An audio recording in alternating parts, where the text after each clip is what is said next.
Hey guys, welcome back. So today we're working on this 5,000 watt Generac. It is powered by a 10 horse Tecumseh flathead and looks to be in really good condition. You know, this machine is nice and clean, it's virtually rust free, and all the parts are there. Nothing's broken. That said, there is something broken, and that's the engine. The prior owner actually gave this machine away after the engine stopped running, and the only thing I've done to it since bringing it home is pull the engine over. And luckily, the engine is not stuck. You know, I do hear the piston going up and down, but I wouldn't say there's any compression here.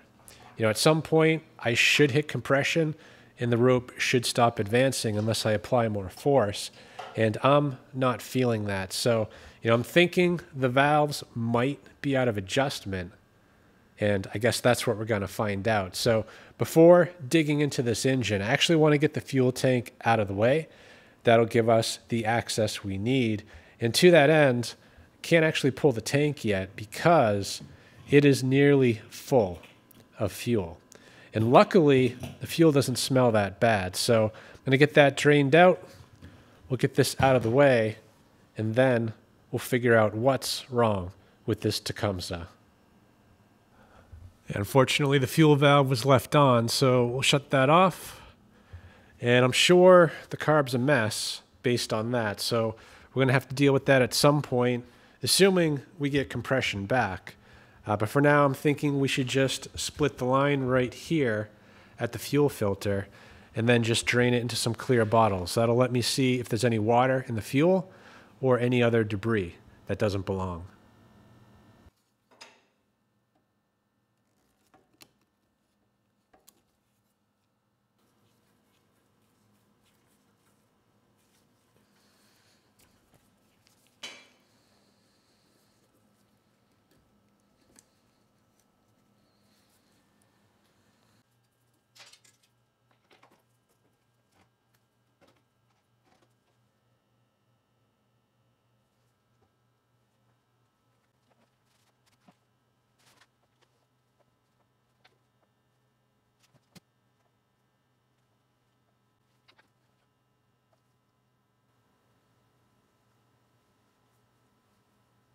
So far, so good. The fuel coming out looks pretty clear.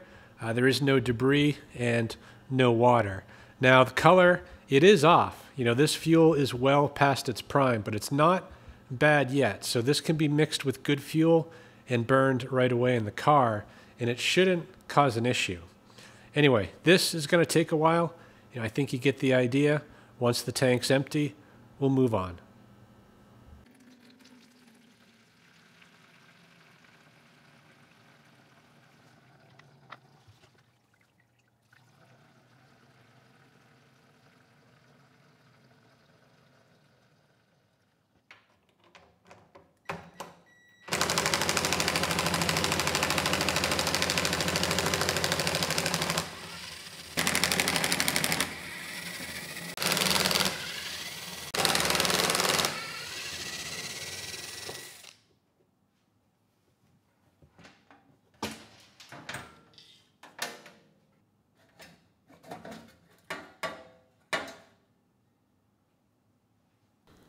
All right, and we are in. So I'm going to get the spark plug out. I'm going to get the compression tester in there. We'll pull it over and see if this has any compression.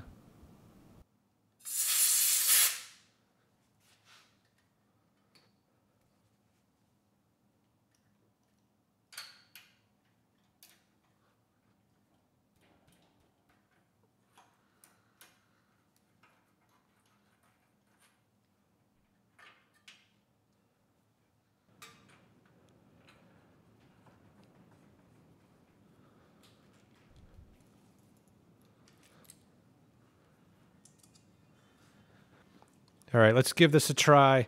Now, this engine does have a compression release, so 60 PSI is about the best we're going to see if everything's working right.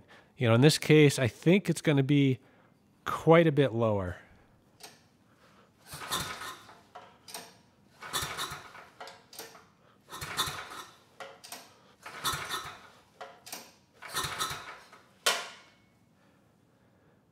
Yeah, and that is pretty low.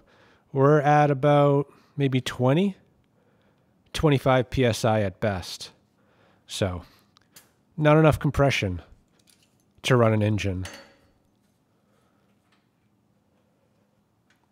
So we know we have to open up the engine. You know, we got to get the head off and figure out which valve is leaking and fix it. But I'm just going to double check that it is a valve issue. So I've rotated the engine so the piston is top dead center of the compression stroke. And like that, both valves should be sealed. So when I apply pressure, ideally, it should have minimal leak down. So the gauge here on the right, that is the pressure that's going in, and the gauge on the left indicates the leakage. So if I bring this pressure up, ideally, these needles would closely track each other. And you can see right now we're at 100% leak down.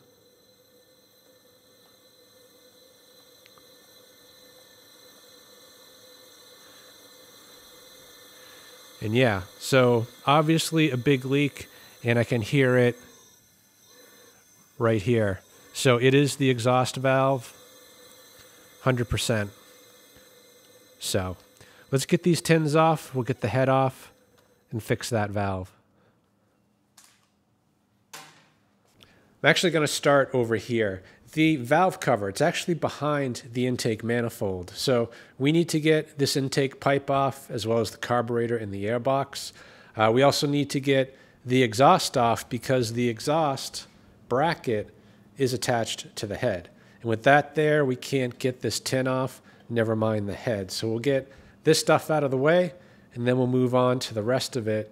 And then we should have the access we need to get that head off.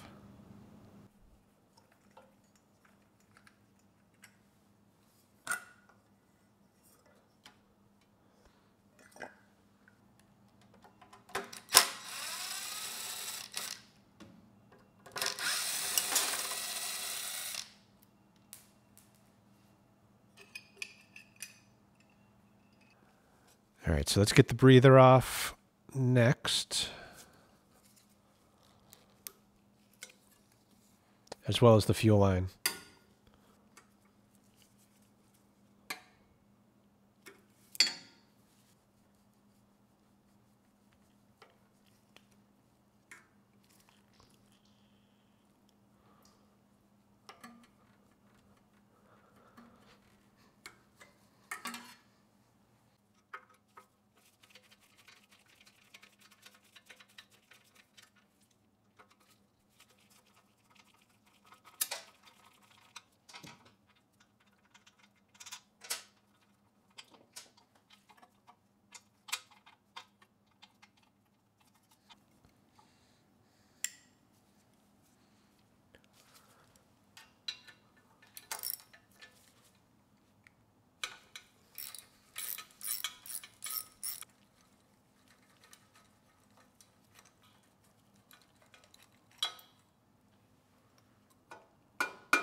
This thing's coming apart way too easy.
All right, I'm going to call myself out right here.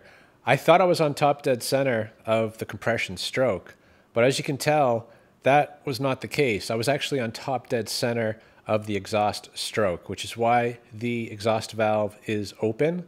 So the test I did earlier with the leak down tester is kind of null and void. You know, of course, we're going to get high leak down because the exhaust valve was open. Luckily, as you're about to see in a minute, it ended up being the exhaust valve that was the issue. Cylinder looks to be in really good condition. There's absolutely no scratching. You know, there is a glaze on it, so it does have some hours on it. But yeah, that's not the issue we're trying to fix here. We have valve issues. So this is the intake valve that's open right now.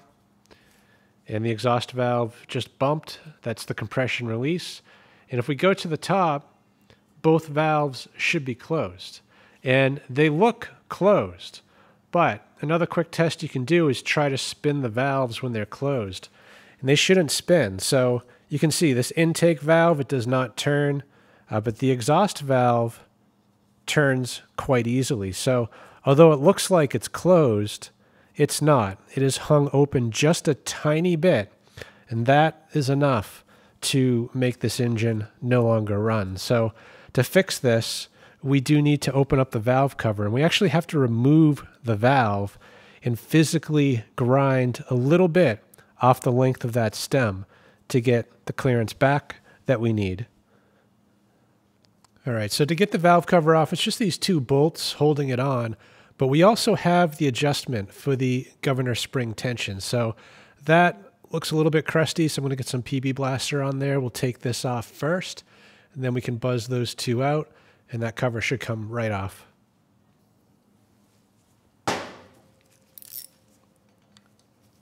So when we put this back in, I'm not going to drive it in quite as far as it is now.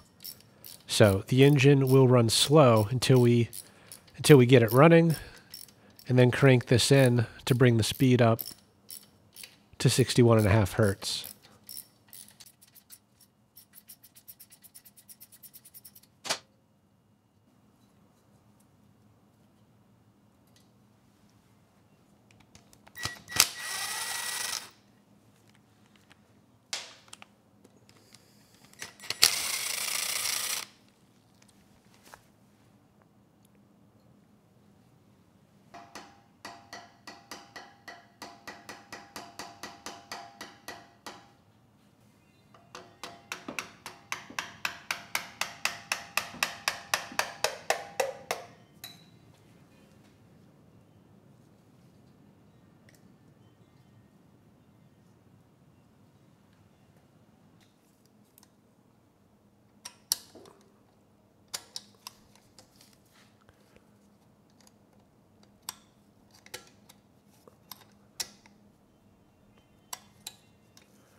So the clearance on this exhaust valve, it's supposed to be 12 thousandths of an inch.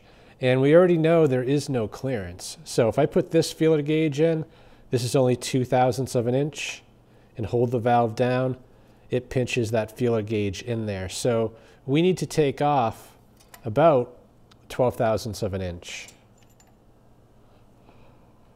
So in the past, I've used a bench grinder, kind of side loading it, using it incorrectly. But you have to do that if that's all you have, because you want this surface to be flat. And if you use the front of the grinder, you know, the wheel is round and you're not going to get a flat finish. So I purchased this, which still isn't perfect, but I've made sure this is square between here and here. So if we keep that flat and don't tip it to the side, you know, we should get a much better finish. And while doing this, you just rotate the valve to help even things out.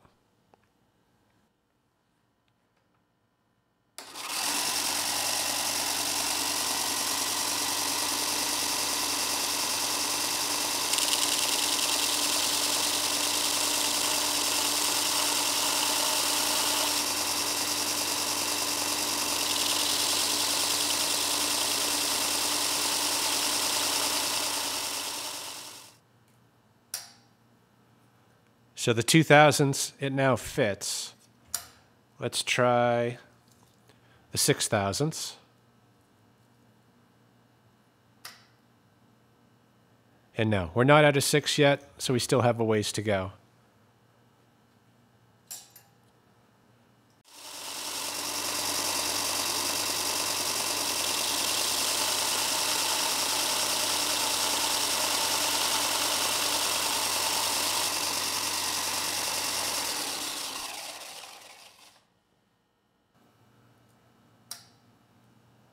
Six thousandths fits.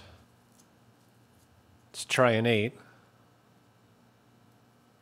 An 8 thousandths fits. And so does a 10. So hopefully we didn't overshoot here. Let's try a 12. And that's actually perfect. We have some drag, but not too much drag. So yeah, it doesn't take long to get to the clearance we need. So let's drop in the intake and see where that one's at.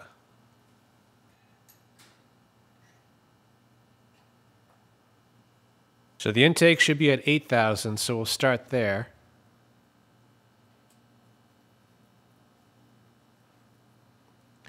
And actually it's perfect. We don't need to take anything off that one. All right, let's get these valves cleaned up. You know, I just spin them in a drill, hold a piece of Scotch-Brite with some WD-40 on it, and it should do a pretty good job cleaning these valves up.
So the valve's cleaned up pretty well. So at this point, we just need to lap them in, clean up the mating surfaces, and then we can get this thing back together. So I'm thinking we'll get the old gasket off first and actually use a small stainless steel wire wheel to clean up around the valves. I'm not going to clean the top of the piston because a lot of that debris ends up down by the rings, and that can cause a ring to stick. So it's probably safer to not clean this unless you're going to take the piston out of the engine. And I'm just putting these towels here because I want to keep the junk out of the valve guide area. So we'll just carefully scrape off the big chunks with this blade. Make sure you use a new one. And you might actually have to use several new ones because they do get dull pretty fast, and then you start digging in to the aluminum instead of taking the gasket off.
And be sure to clean all this compound off.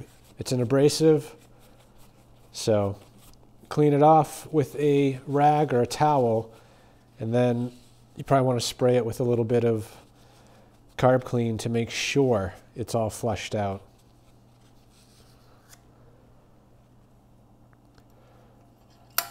And we'll just double check it real quick. We are still at top dead center, and that valve does not spin anymore. So the exhaust valve should be fine.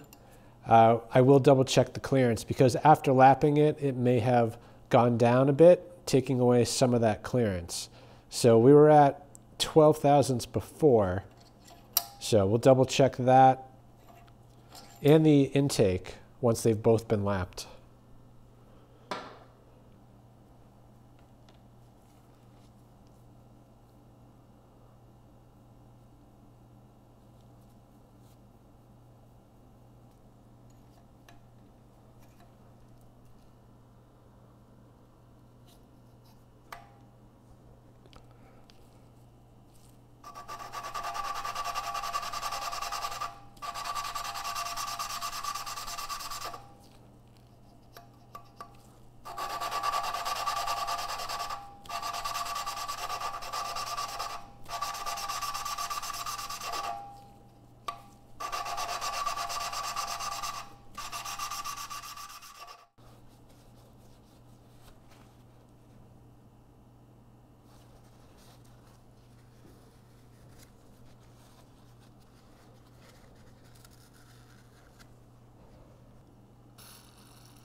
So let's double check the exhaust.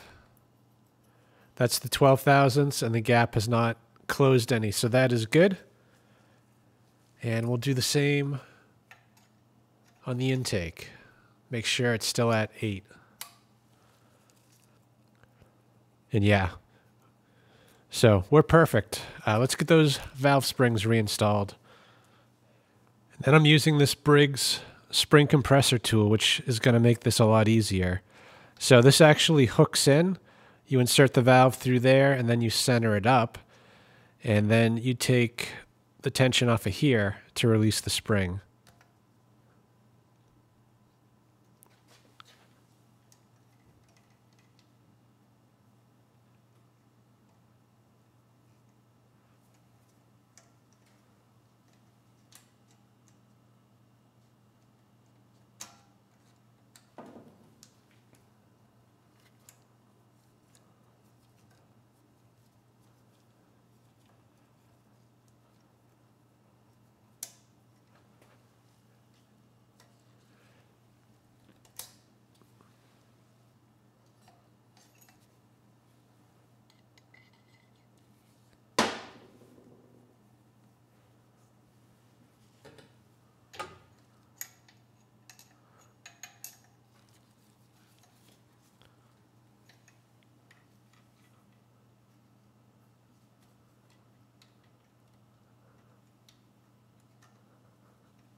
So that should do it. You know, the valves are properly adjusted, springs are reinstalled. So really, we just need to get this back together. So since we're here, you know, I'm going to clean up this surface. We'll get the valve cover back on, and then we'll close up the top and do a quick compression test.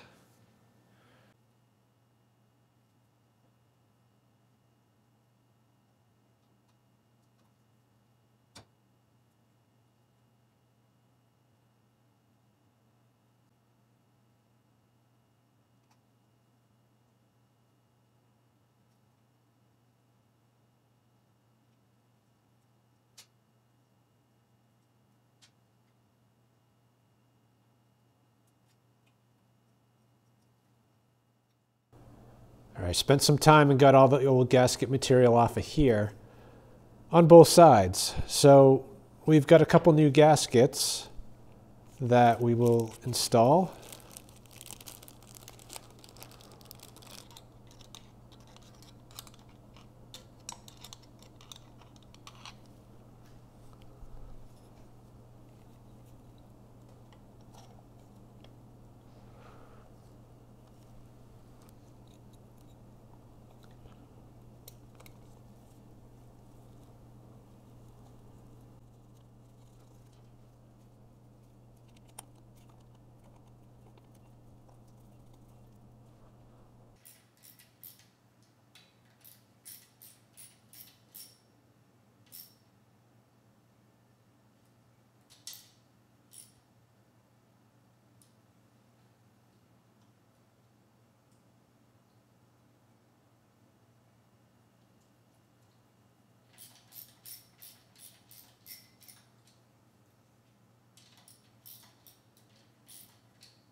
And last but not least, we need to clean up the top of the head here. So it's pretty much the same process. Use a blade, a new one, to remove the big chunks of the old gasket. And then we can use a stainless steel wire wheel and the bristle brush to fully decarbon and clean the surface.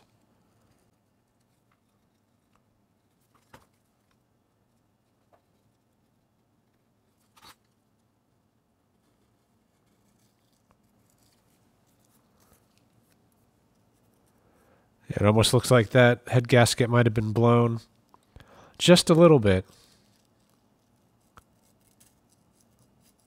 Definitely some compression escaping through there.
Just get a little bit of oil in the bore, and then we should be ready to get the head back on.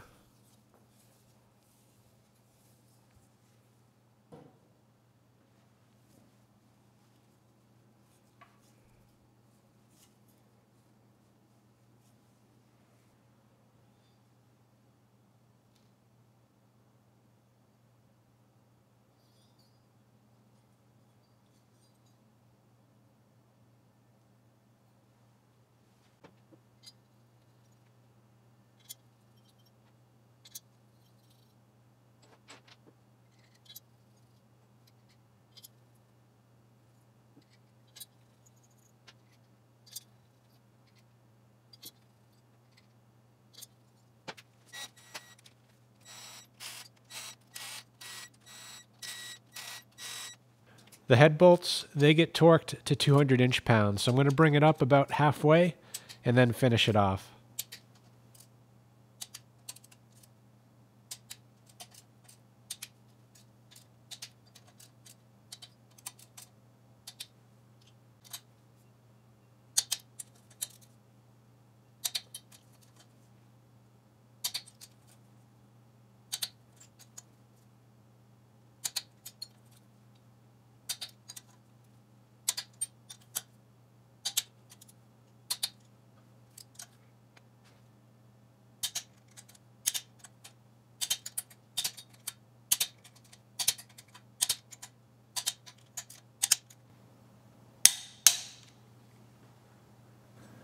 All right, I'm going to do a quick and dirty test here. So I'm threading the plug back in, and I'm just going to rotate the engine.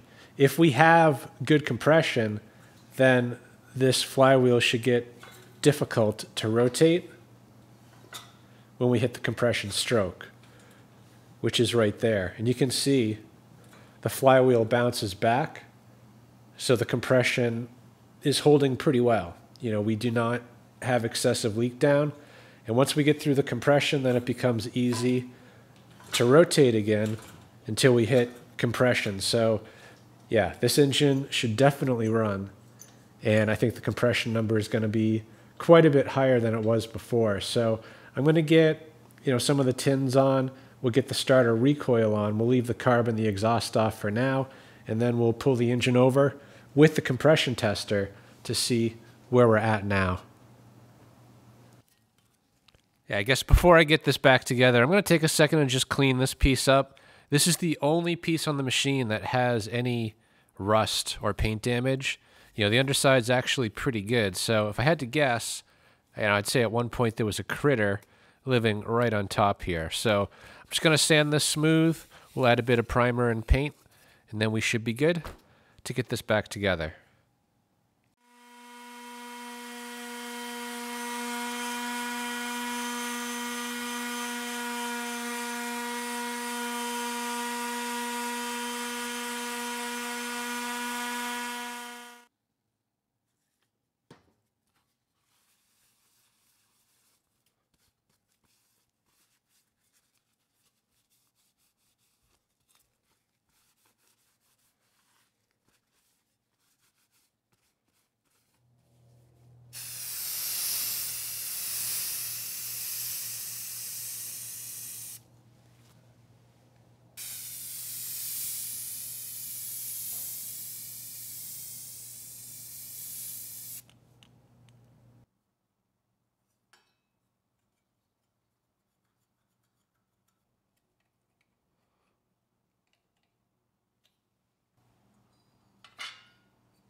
All right, let's check the compression again. Last time we tested, it was at 20 psi. And this time we're hoping for at least 60, if not a little better.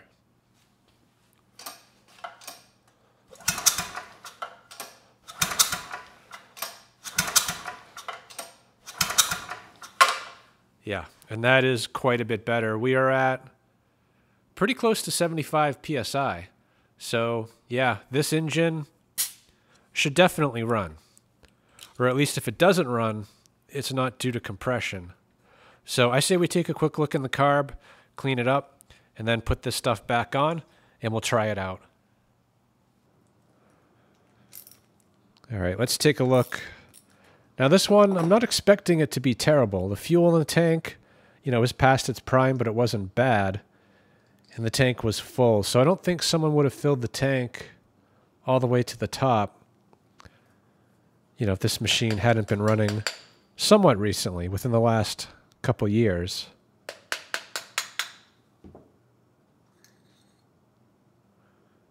Yeah, nice and clean. The bowl, no issues there. We got the needle and a brass float, which looks to be in pretty good shape. Let's see, we'll get this gasket off of here. Take the float out. But we do have most likely the idle jet behind this cap right here. So we'll get the cap off and remove that jet.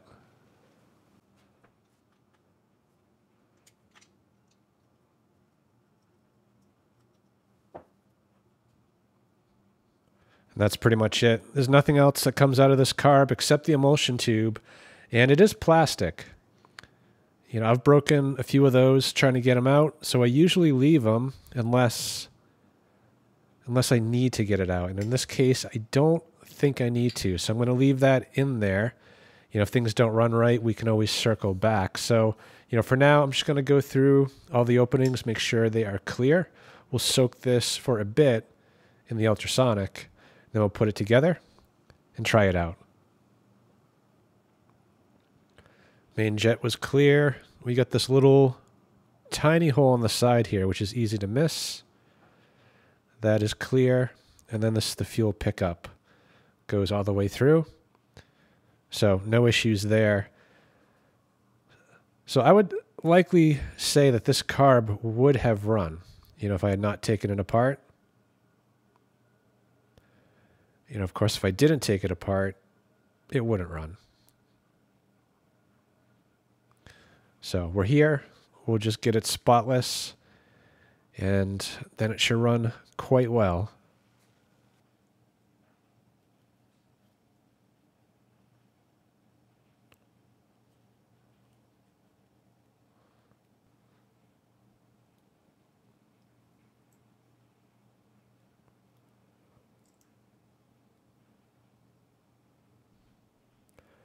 Hey, you know what? Let me try to get that emulsion tube out.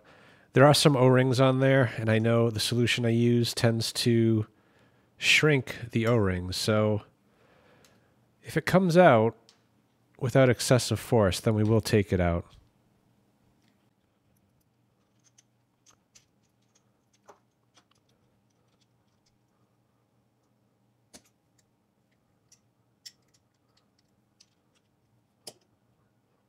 No, it's not budging. I'm not going to force it. We'll leave good enough alone.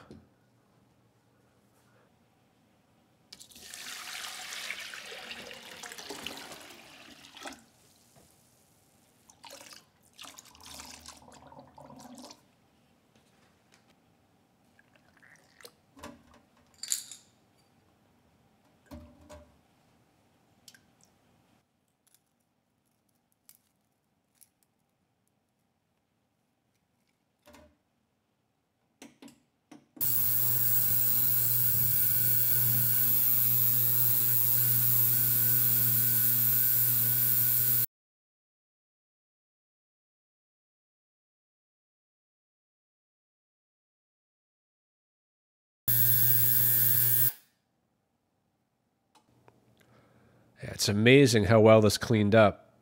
You know, I didn't even think it was that dirty. But the second I turned the ultrasonic on, just a big cloud of dirt came right off. So I think this should run pretty well. So we'll just start here with the pilot jet. It just goes all the way in. And then we'll do the needle and the float. Now this needle, I mean, I guess technically you could install it either way. But this part right here, that pointy part, is supposed to stick toward the center of the float. Like that.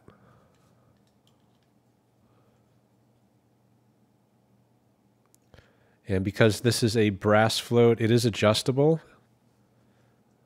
And you want it to be roughly parallel with the body of the carb. So once we get the pin in, we'll double check that.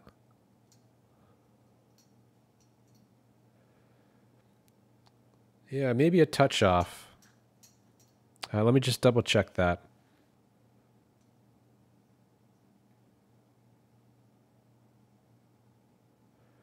Yeah, it's a little bit off. I don't think it would cause a problem, but let's just adjust that tab.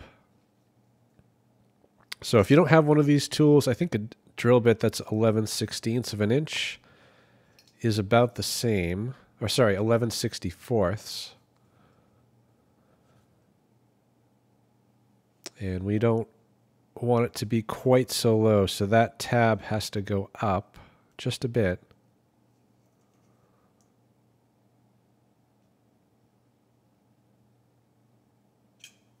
All right, let's try that.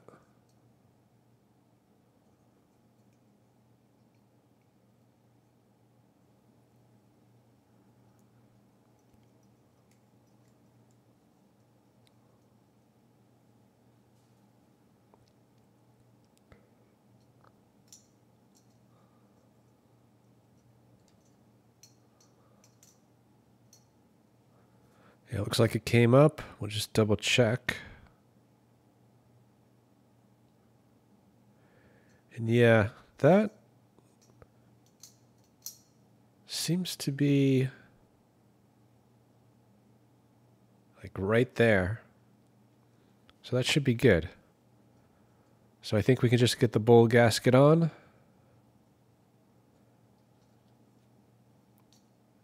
And the bowl. Being sure that the flat part of the bowl right there aligns with this needle. Now, I just noticed actually this O-ring, it is damaged. So let me see if I have another.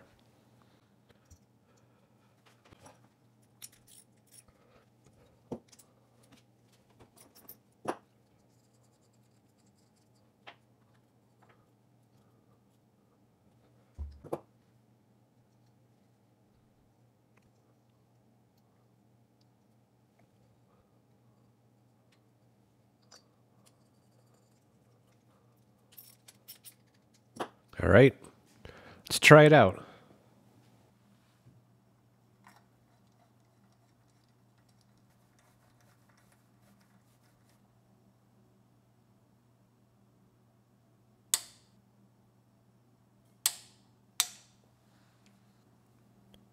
Tecumsehs are one of the only engines that do not have an anti-surge spring, so keep that in mind. If it's surging, you might add a spring to get rid of that slop and the linkage.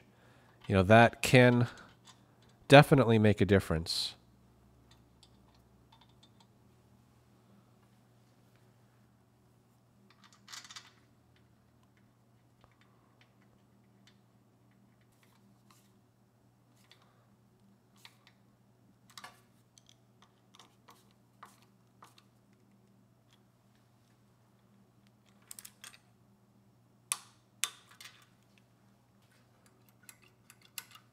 Beautiful.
It's making me nervous.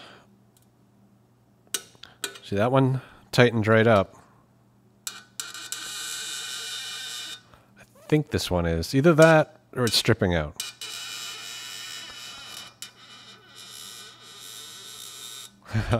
Might be stripping out, so I'm going to stop there. Nope, actually we're good.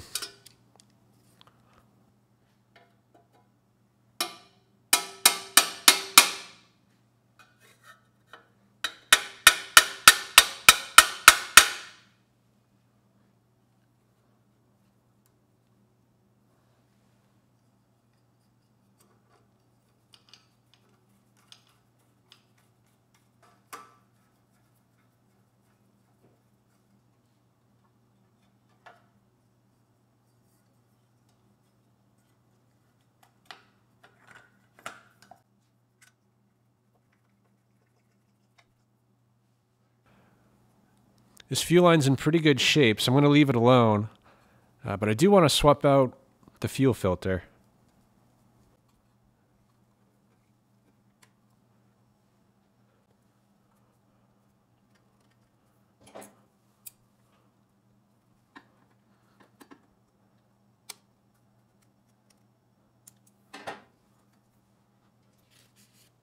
Check the oil real quick. Yeah, plenty of oil, maybe a touch under full, but it's still in the safe zone. So let's add some fuel.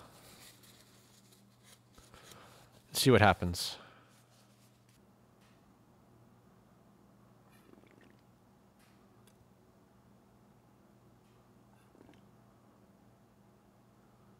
Beautiful. We're holding. All right, let's give this a try. I've plugged in a light and turned it on. Now, I haven't validated if the generator makes power, so I really want to see that light come on. Now, if it doesn't come on, it doesn't mean necessarily that we have a problem. You know, I did back off the spring tension on the governor, so the engine is going to be running slow, so potentially I might need to bring that up a bit, but I'm not going to fine tune it. You know, I can't run it for long in here.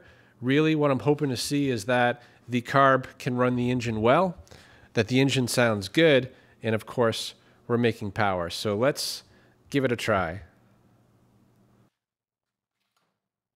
Joke's on, ignition's on.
Okay, good. It started first pull. You know, I was able to turn the choke off. The engine kept running, but it was surging, and the engine was running slow. So I brought the engine speed up some. The surge didn't go away, so I did have to apply the choke just a little bit, and it actually smoothed right out. And then I turned the choke off again, and it actually kept running just fine. Now, there was a slight miss on the engine, and to be honest, almost all of these have that. And I have not found a fix for it. I think it's just kind of the nature of the beast. So I think we're okay on this one. So let's roll it outside. Actually, before we do that, let's get the oil changed, and then we'll roll it outside and see what it can do. Actually, before I move on, I think I'm going to put an anti-surge spring on this governor rod, because when I applied a bit of choke, the surge went away. And if it was a carb issue, when I turned the choke off, that surge should have come back, and it didn't. So that tells me it was likely the slop on the governor rod on both ends that was kind of causing an overreaction of the governor, trying to find an equilibrium and just constantly overshooting due to that little bit of movement. So in order to get a spring on there, I think we're going to have to take the carb off, because the spring is going to have to go over the governor rod in order to route kind of in between the engine and this intake manifold. So yeah, let's just get this stuff off real quick and try adding a spring, see if that fixes the issue.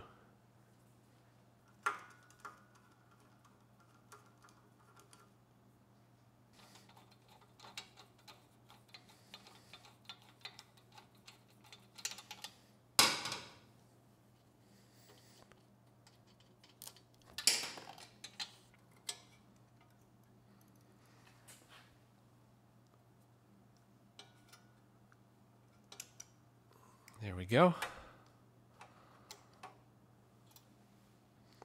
I think I'm going to use this spring. This is, I believe, from a Honda GX390. Now, it's too long for this governor rod. You know, this spring needs to have some preload on it. So I'm going to cut it here. And then I'm going to need to just put a new bend on it so that it'll be retained. Yeah, I can probably make that a little nicer if I bend it around something actually round.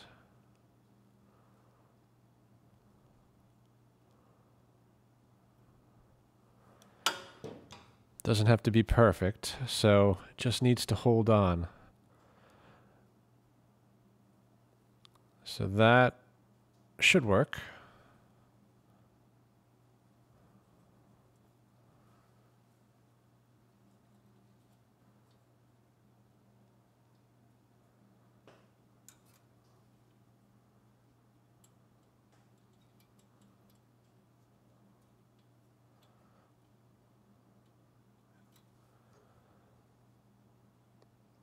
Yeah, and that's good. We'll have a nice preload.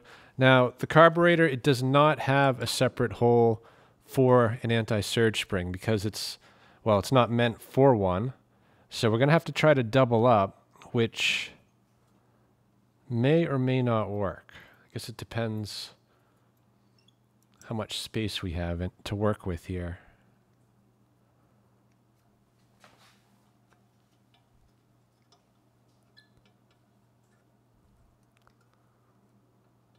Yeah, I've got to disconnect that fuel line to have any chance.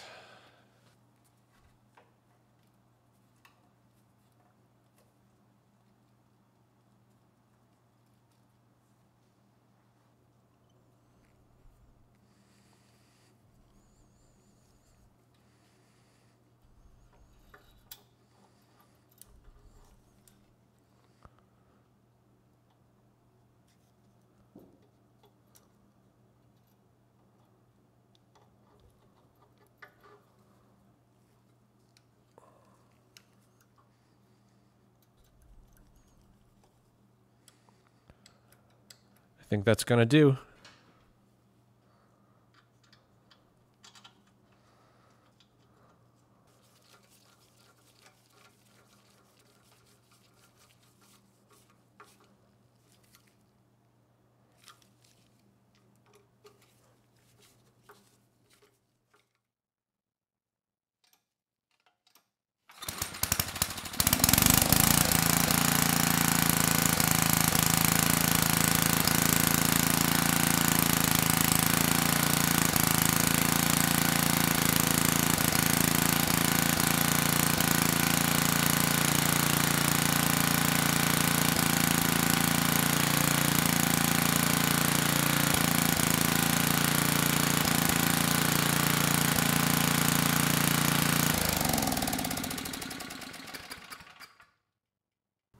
Yeah, who would have thought? Adding an anti-surge spring got rid of the surge. So pretty much every small engine has that spring. You know, why Tecumsehs don't have that, I am not sure. But as you can see, it makes a difference. So if you have a Tecumseh and it's surging and you're fairly certain it's not the carb, try adding an anti-surge spring, because that can and will make a difference. Anyway, now that that issue is sorted out, I say we move on. Let's get that oil changed.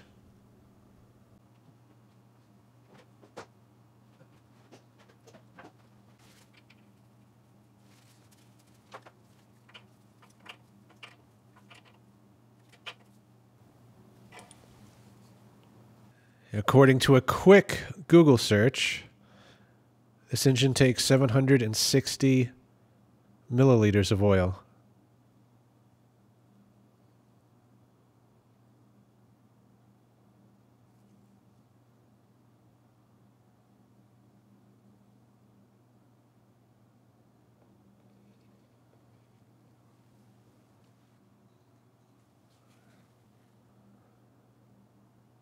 And it looks like Google was right. We are right on the money.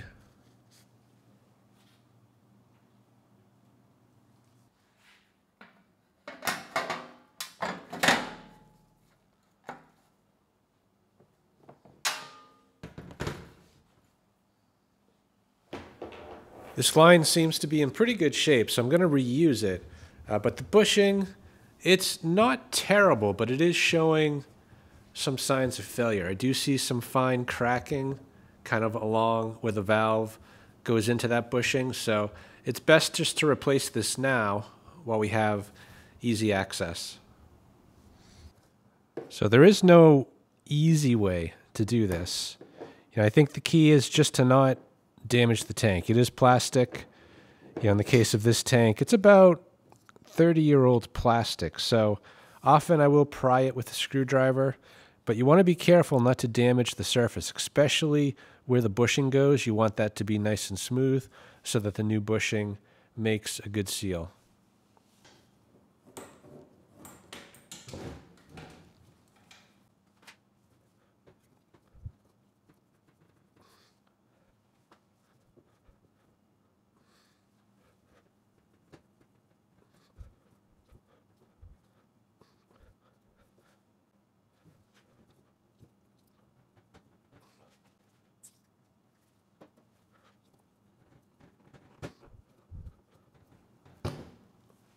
There we go. I'm going to try to save this fuel valve. It's still in good shape. At least it doesn't leak, which is more than I can say for a lot of newer ones. So we'll try to remove this old bushing without damaging the valve.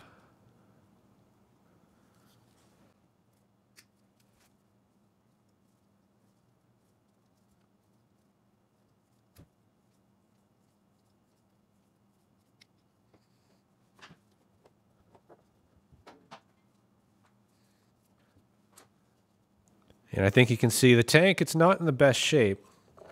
That hole right there, it is, well, it's out around. The bushing, the new bushing should take up that gap, but that is potentially a problem. So we'll add a little bit of oil really to the inner diameter. That's where we're going to be pressing the valve in. And we'll put just a bit of oil here as well. Just spread that around. And you want to put it on the valve, but not past the taper until you get the bushing in the tank.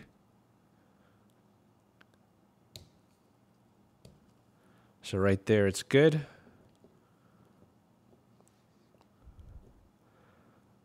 So we need to hold that in place and push the valve down.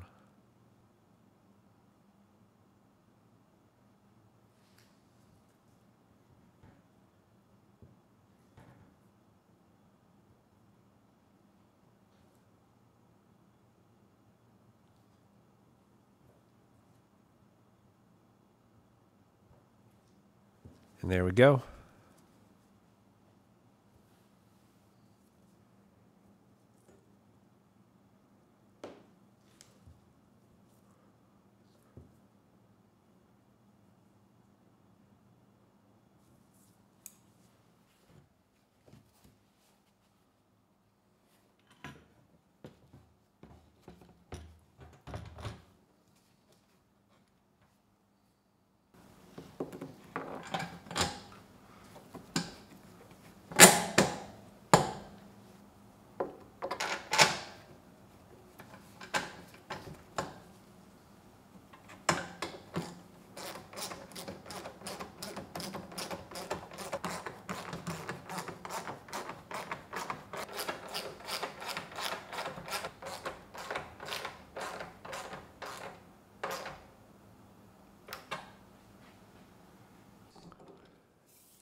Yeah, and last but not least, this handle looks like it was never fully assembled, so let's just snug that down. And yeah, I think we'll be good to go.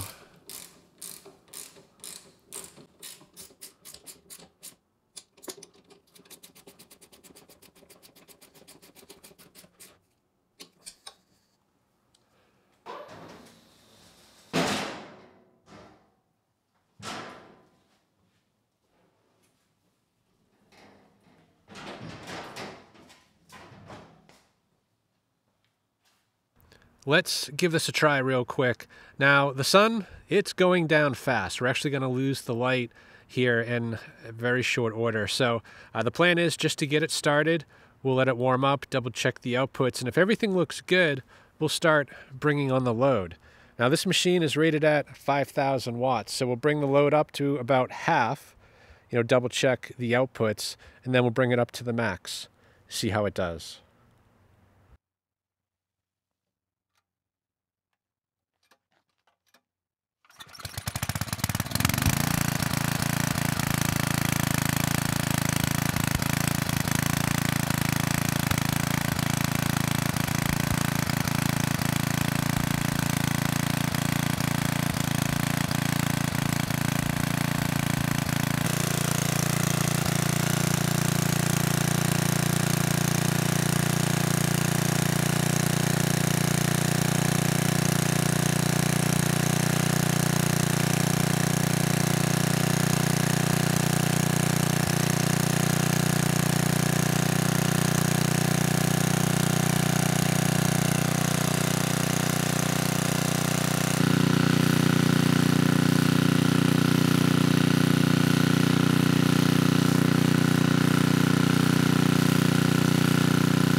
So far, so good.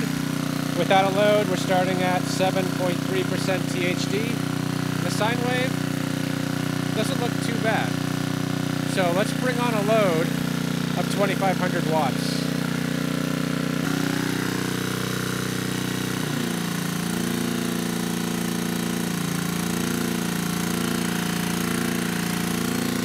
All right, with 2,500 watts, THD isn't bad, 7.8%. The sine wave cleaned up a bit.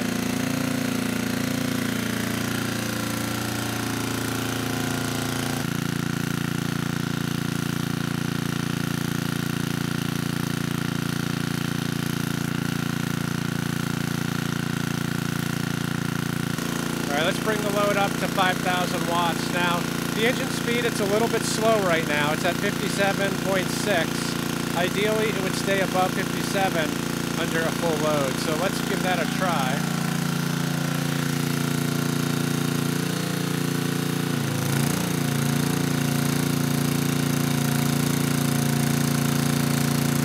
It's holding. THD is at about 12%. The sine wave, it's not too bad.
It did pretty well. It started right up.